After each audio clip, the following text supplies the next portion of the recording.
देख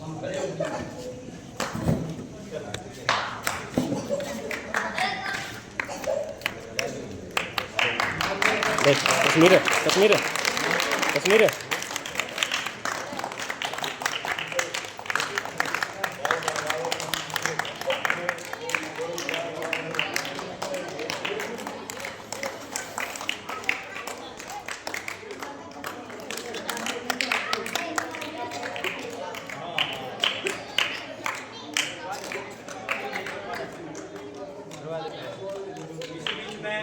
आपको बच्चे बेटा चुप नहीं, चुप हो जाओ, सॉरी चुप हो जाओ, कई देर हो गए हमने।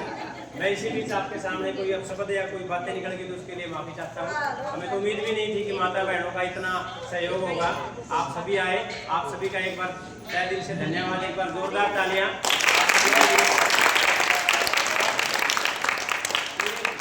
बाबा साहब का 135वां जन्मदिन मनाया जा रहा है। बाबा साहब वो शख्सियत जिनका जन्म 14 अप्रैल 1891 को मध्य प्रदेश के जिले में हुआ, और उनके बारे में आजकल बच्चों में बहुत ट्रेंड है। जितने भी चाहे हम सोशल मीडिया में देखें तो हम सिर्फ रील, बच्चे आजकल मैं बताना चाहता हूँ बच्चे रील देखते हैं, रील ना देखो, जितने भी उनके बारे में पोस्ट है उनको पढ़ो।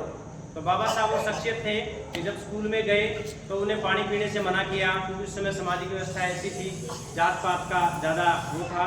तो जब वो घर आए और रोने लगे कि माँ मुझे पानी नहीं पीने दिया गया, तो उनकी माँ ने बताया कि बेटा हम नीची जाति के हैं और समाज में भेदभाव है, हमें मटके से पानी इसलिए नहीं पीने दिया जाता। तो उन्होंने कहा कि माँ मैं पढ़ लिख कर ऐसा कानून बनाऊंगा या ऐसा नियम बनाऊंगा कि जिसके लिए कोई भी पानी पीने से पहले किसी की कोई जात नहीं पूछेगा। और आज है कोई, आप सभी को पता है, चाहे रेलवे बस स्टैंड स्टेशन पर कहीं चले जाइए, वहाँ पर टैप लगी, टूटियाँ लगी हैं, नलके लगे हैं, तो कोई पूछता है कि आप किस जाति के हो? नहीं, क्योंकि वो ऐसे महान शख्सियत जिनको पता था कि देश के अंदर जाति पाति की जड़ें, अंधविश्वास की जड़ें, कितनी जड़ें जिसने देश को खोखला कर रखा है, और वो अपने ही देश में आज लोग उन्हें बहुत आलोचना करते हैं, उनके बारे में बुरा भी कहते हैं कि वो तो एक विशेष वर्ग के थे जिन्होंने ये किया, दूसरों के लिए क्या किया। लेकिन हमारे पूर्वज जिनके मुर्दे तक भी नहीं जलने दिए जाते थे, जिनको दूर से कपड़ा फेंक कर दिया जाता था, उन सभी लोगों के लिए वो लड़े। वो कहते हैं कि अगर जमीन में फसल बोनी है तो उसको ऊंची नीची फसल अगर होगी तो वो पैदावार नहीं देगी। ऊंची नीची फसल में पानी लगाएंगे तो एक तरफ तो पानी ज़्यादा जाएगा, एक तरफ सूखी रहेगी। इसीलिए उन्होंने कहा कि समाज में सभी के लिए नियम बराबर है, और उन्होंने ऐसा कानून बनाया, बड़े वो पढ़े, उन्होंने 17 डिग्रियां ली, और उनकी डिग्रियों के बारे में आज भी शोध चल रहा है। उनको बहुत बार राजनीति का भी उन्हें पता था कि लोग राजनीति का फायदा उठाएंगे। उन्होंने संघर्ष किया, वहां तक पहुंचे, और 2 वोट का उन्होंने अधिकार मांगा। तब जाकर जिन लोगों ने पता था कि 2 वोट इनको क्यों, ये तो गांव के वैसे ही कूड़ा कबाड़ उठाने वाले, गंद उठाने वाले लोग हैं, इनको वोट का क्या अधिकार? तो बाबा साहब ने 2 मांगे, तो एक उन्हें पता था कि 2 वोट रहेंगे तभी एक देंगे। तो उसके बाद उन्होंने इतना संघर्ष किया, और उनके खिलाफ साजिश भी रची गई कि उनको पार्लियामेंट में ना भेजा जाए, हराया जाए। लेकिन फिर जब देश आज़ाद हो गया तो सबसे बड़ी समस्या ये आई कि देश का कानून क्या बनाए, क्योंकि बाबा साहब विदेशों में पढ़ के आए थे। अब कई लोग कह देते हैं बाबा साहब ने जो संविधान बनाया है उसमें कुछ नहीं है, अमेरिका से, इंग्लैंड से, बड़े बड़े देशों से कॉपी ली और पेस्ट कर दी, कॉपी ली पेस्ट कर दी। क्योंकि पहले तो उनको ये नहीं पता, उस समय फोटोस्टेट मोबाइल नहीं होते थे, इंटरनेट नहीं था इतना, उस समय सिर्फ चिट्ठी पत्र होते थे, पढ़ाई करते थे। बाबा साहब एक चलती फिरती लाइब्रेरी थे। तो उन्होंने पूरे देश में देखा कि यहाँ पर महिलाएं इतने आगे हैं, अंग्रेजों के पास मिले, वो वहाँ गए कोलंबिया यूनिवर्सिटी में। तो उन्होंने देश की ये चीज़ें देखी और माता बहनों को एक अधिकार दिया कि माताएं बहनें जो है वो भी प्रॉपर्टी में से हिस्सा ले सकती है। उनको पढ़ने का अधिकार भी उन्होंने दिया। इससे पहले महात्मा ज्योतिबा फुले और उन्होंने बहुत संघर्ष किया। तो बाबा साहब ने उन्हीं चीज़ को, संघर्ष को आगे चलाया, और माताएं बहनें जो आज कुछ बड़ी बड़ी नौकरियों में लग रही है, फिर भी वो जाकर अंधविश्वास की जकड़ में पड़ गई है। हमारे महापुरुष थे, चाहे कबीर जी है, चाहे रविदास जी है, इन्होंने इतने अच्छे अच्छे संदेश दिए, बहुत बढ़िया बढ़िया, लेकिन हम उनको भूल गए। हम जो हमारे महापुरुषों ने कहा कि मूर्ति पूजा दूर गलत है, मूर्ति पूजा को छोड़ दीजिए, और मूर्ति पूजा ही हम पकड़े हुए हैं। महात्मा बुद्ध जी ने कहा कि अपना दीप आप गढ़ो, लेकिन उन्होंने ये कहा कि विचारों को पकड़ो, हमने मूर्तियों को पकड़ रखा है। और ये लोग यही चाहते हैं कि ये इन मूर्तियों में पड़े रहे। मेरे को कई कहते हैं बहुत भी तू रामलीला में गया था ना, राम के नारे लगाए मुँह लाए। मैं बोला भाई राम को 4 तरिया का, उनको 4 तरिया में राम कौन सा हो गया?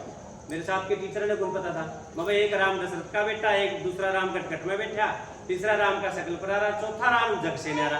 बोला यूं क्यों है? मैं यूं कि भाई चौथा राम हमारा तो चौथा कौन सा होगा? उसका रंग रूप एक नहीं, क्योंकि हमारे महापुरुष कह के गए हैं कि हम जो है हमारे सत्संग जो हमारा है या हमारे जो गुरु है या हमारे भगवान है उसका कोई रूप नहीं है, वो निर्गुण है। और यही महात्मा बुद्ध जी ने कहा, यही हमारे गुरुदास जी ने कहा कि मन में राम है, मन में सत्संग है, मूर्ति मार्ति में कोई सत्संग नहीं है। लेकिन नहीं मानते कई लोग। आजकल बच्चे बहुत समझ रहे हैं, भी पुरानी चीजों को दूर कर रहे हैं, बहुत अच्छी बात है। और माताएं बहनों का मैं एक बार फिर धन्यवाद करता हूँ कि 2-3 महीने हो गए लगातार मेरा इस बार सबसे यही निवेदन है, चलो गाँव की बातें आती है तो साथ में रहना ही पड़ता है। हमारे से कोई गलती हो गई युवाओं से तो माफ करियो, और अच्छी बात सीखो, अच्छे आचरण दो, बच्चों को संस्कार दो। क्योंकि हमारे वो चीज़ नहीं है कि हम पाखंड में ज़्यादा गिर चुके हैं, विचारों को छोड़ दिया, पाखंड में ज़्यादा गिर चुके हैं। पाखंड जो है मूर्ति पूजा, उस विरोध को दूर करो, उसको आपने देखना, आप आजमाओगे, बच्चों को सिखाओगे तो बच्चे सीखेंगे।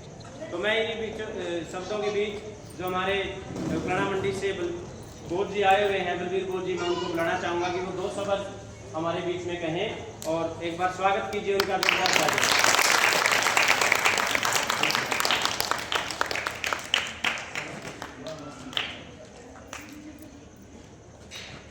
प्यारे बच्चों, जय भीम। ग्राम पंचायत मदनपुरा और युवा साथियों का मैं बहुत बहुत धन्यवाद करता हूँ। साथ ही मातृशक्ति का भी मैं बहुत धन्यवाद करता हूँ कि आज अपना इस टाइम इनका खाने का, रोज बनाने का, सारा अपने घर के काम छोड़ दिया, बाबा साहब की विचारधारा सुनने के लिए है। मैं इनका बहुत बहुत दिल से स्वागत करता हूँ।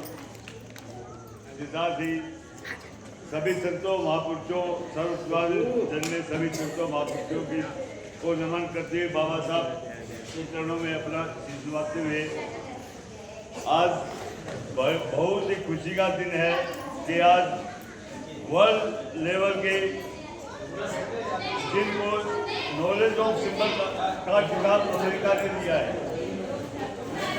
नॉलेज ऑफ सिंबल का खिताब अमेरिका ने दिया है। सबसे ज़्यादा विद्वान इस पृथ्वी अब तक के, आज तक की कोलंबिया यूनिवर्सिटी जब से बनी आज तक के इतिहास में जितना डिग्री इन्होंने लिया है उस यूनिवर्सिटी ने लिया, और उस यूनिवर्सिटी को सिंबल ऑफ नॉलेज की उपाधि दी है, किसी को नहीं मिली है।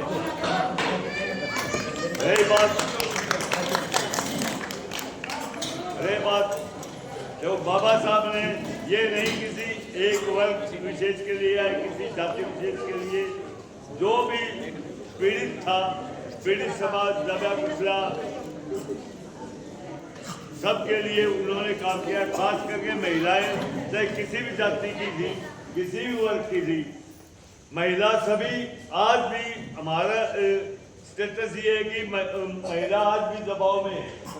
महिलाओं को आज जो खुले जीवन जीने का अधिकार दिया, स्कूल में जाने का अधिकार दिया, विधवा हो जाती थी बेचारियाँ, क्या कसूर, चाहे वो 10 साल की हो जाए, 12 साल की हो जाए, उनको दोबारा शादी का अधिकार नहीं था। सारे अधिकार औरतों के लिए उन्होंने दिए, और औरतों को पुनर्विवाह का अधिकार दिलाने के लिए हिंदू मैरिज एक्ट उन्होंने बनाया। हिंदू मैरिज एक्ट जवाहरलाल नेहरू ने कहा कि कमिटमेंट किया कि भाई हिंदू मैरिज एक्ट पास करवाओ, तो मैं संसद में है, ठीक है, नहीं, नेहरू ने कमिटमेंट किया, ठीक है करवाएंगे, पर तो वो बिल लोकसभा में महिला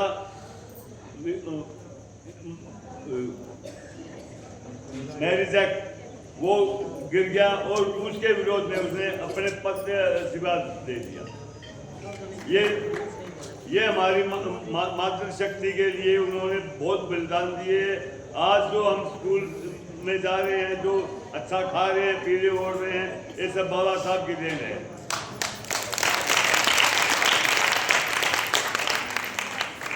यही नहीं, बाबा साहब की विचारधारा किसी जाति विशेष के उनकी विचारधारा थी समतामूलक समाज, भाई सब बराबर हो, कोई ऊंच नीचा हो, कोई भेदभाव ना हो, समतामूलक समाज की उन्होंने स्थापना कल्पना की थी और पूरी जिंदगी अपने समतामूलक समाज की स्थापना के लिए लड़ाई की उन्होंने। और आज यही है कि उन्होंने मौका लगा, संविधान बनाने मौका मिला तो उन्होंने सबसे पहले छुआछूत के ऊपर वो कानूनी रूप से हटवाया, जिससे आज हम थोड़ा सम्मान की जिंदगी जी रहे हैं। तो बच्चों से मेरा यही आग्रह है कि बच्चों पढ़ाई करो, पढ़ाई के बिना हमारा कुछ नहीं है, ना हमारे पास ज़मीन है, ना हमारे पास जायदाद है, ना हमारे कोई शोरूम है। हम दिहाड़ी मजदूरी करने वाले अगर तो पढ़ लिखे तो अच्छा जीवन व्यतीत करें, और कुछ नहीं तो अपना कहीं ना कहीं दाब तो ढंग से कर लेंगे। कोई बात दिहाड़ी मजदूरी तो कौन मारेगा।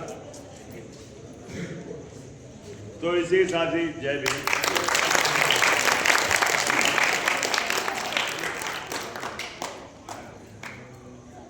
के बारे में जितना बोला जाए उतना कम है। पिछली बार भी हमने जयंती हर बार ही मनाते हैं और कई साल पहले एक अच्छा प्रोग्राम किया था, बहुत अच्छा, उसमें गांव में सहयोग दिया था। तो आज ये प्रोग्राम है, सारी माताएं बहनें भी हैं, बुजुर्ग भी बैठे हैं, हमारे साथी भी बैठे हैं सारे। तो पिछली बार भी मैंने ये कहा था और अब भी मैं एक बात आपके बीच में रखना चाहता हूँ कि हर गाँव में बाबा साहब का स्टैचू लगा हुआ है, हर गाँव में। अपने गाँव में बहुत अच्छी बात है भाई, हमारी चौपाल का बहुत अच्छा सुधार हो रहा है। सरपंच साहब हम भी चाहते हैं भाई इसी तरह आप भी सहयोग करें और हम भी सहयोग कर रहे हैं और करते रहेंगे। सरपंच साहब ने तो पहले ही फ़ोन किया था कि देखो शेड आई हुई है, कहाँ लगानी बता दो। हमारे 5-7 साथियों ने पूछा था, तो फिर वो करके चलो जो भी हुआ बहुत अच्छा हो गया, बढ़िया हो गया। इसमें मैं एक पिछली बार ही मैंने निवेदन किया था, हमारे साथ काफ़ी साथी गवर्नमेंट एम्प्लॉय थे, आज नहीं आ पाए, उनसे भी बोला था मैंने कि हम घर घर जाकर पूरे गाँव में नहीं तो अपने कम से कम अपने समाज में घर घर जाकर जिसका सहयोग कम से कम एक वो रख के भाई कम से कम इतने पैसे लेंगे और बाकी गवर्नमेंट जो लगे हुए हैं सरकारी उनसे ज़्यादा, और जिसका जितना श्रद्धा है, जिसका जितना मन है, एक पैसे इकट्ठे करके हम, मेरी ये सबसे हाथ जोड़कर प्रार्थना है कि हम इस चौपाल में बाबा साहब का स्टेचू लगाना चाहते हैं। मनाते हैं तो हमें फ़ोटो वगैरह उठाने पड़ते सब कुछ, और एक स्टैचू लगने के बाद एक ये भी हो जाएगा कि यहाँ पर भाई एससी माहौल है, एससी का मोहल्ला आ गया, एससी के लोग हैं यहाँ पर, और सब जगह अपने तो बहुत कुछ ठीक है, अपने तो गांव में फिर भी थोड़ा सा भाई ज़मीन जायदाद वाले हैं, सबके थोड़ा थोड़ा सिस्टम है। करनाल चले जाइए, फतेहाबाद तो अलग, करनाल या किसी एरिया में चले जाइए, छोटे छोटे गाँव में भी बहुत बढ़िया बढ़िया, चाहे वो गुरु रविदास जियों का आश्रम है, चाहे बाबा साहब के नाम पे स्टैचू लगाया है, चाहे कोई भी धर्मशाला है, तो बहुत अच्छी जगह बना रखी है। इसी बीच मैं एक बार दुकलाना मंडी से प्रधान जी संदीप सेलवाड़ जी उनको बुलाना चाहता हूँ, 2 शब्द एक निमंत्रण देना चाहते हैं आपको उसके बारे में, क्योंकि प्रोग्राम के यहाँ पर पहुँचे सभी साथी माताएं, आज बाबा साहब के 135वीं जयंती मना रहे हैं। बाबा साहब की 135वीं जयंती की सभी को हार्दिक मुबारक। तो मैं आपको एक मैसेज देने आया हूँ यहाँ पे। दुकलाना मंडी के अंदर जो गुरुदर्शन कॉलोनी है उसमें सत्संग का आयोजन किया जा रहा है, बहुत बड़ा सत्संग।